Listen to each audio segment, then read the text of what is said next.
Bismillahirrahmanirrahim. Barkanku da shigowa cikin channel ɗina mai suna Ramsu TV.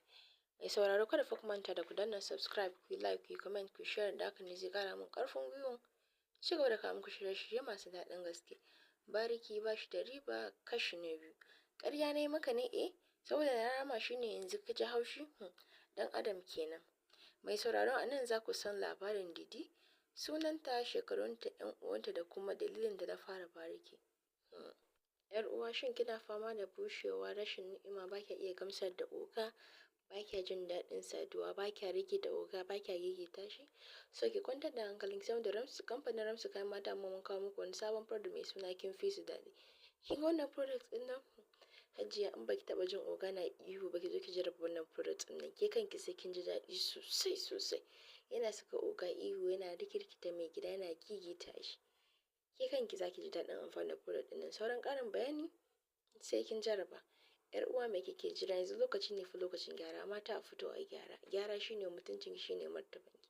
A fito a gyara mata. Sai kun mai sauraro a gyara kujera. A gyara kujera saboda yanzu za ku ji cikakken wace ce Didi. Kar fa ku manta da ku yi liking, comment da ku yi sharing.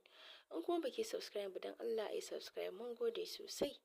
Didi yarinya ce 'yar shekara 20 wadda ta taso a cikin wani irin dangi, wanda ta taso a cikin kuncin rayuwa.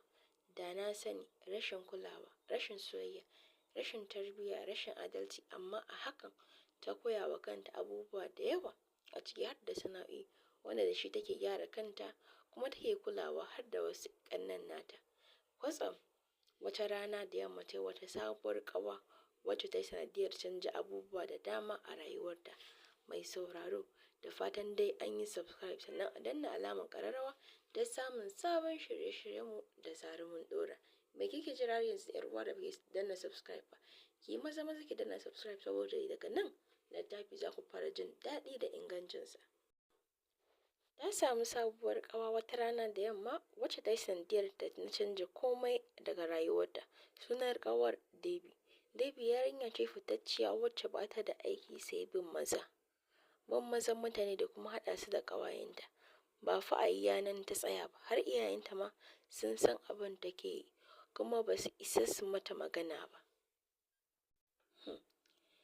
Yana da kyau mu rinka ba yaran mu tarbiyya akan kowane irin yanayi. Ko da a ce suna kawo mana kuɗi, yana da kyau mu rinka tambayar su, ke daga ina ke samun kuɗi? Waye baki kuɗi? Waye baki kuɗi? Ina kike samu? Shi yasa iyayenta suka zuba mata ido. Debbie ba karuwa kaɗai take ba, har da lesbian. Bayan haɗuwarta da Didi, ta fara hore mata kunne, ta fara faɗa mata abubuwa daban-daban, har da faɗa mata irin manyan mutanen da take bi.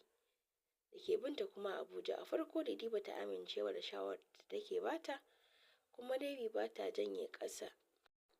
A hakan Debbie ba ta janye ƙasa a gwiwa ba, ta ci gaba da hurewa Didi kunne. Haka ta ci gaba da faɗa mata abubuwa daban-daban har ra'ayin Didi ya fara canjawa. Mai sauraro, da fatan za ku kasance da mu a shiri na biyu. Sorry, a kashi na uku. Kar fa ku manta da ku danna subscribe, ku yi like, ku yi comment, ku yi sharing. Da haka ne zai ƙara min ƙarfin gwiwa cewa da kawo muku shirye-shirye masu daɗin gaske. Iyaye ya kamata a rinka sa 'ya'ya addu'a akan kowane irin yanayi. Allah ya shirye su baki ɗaya. Amin.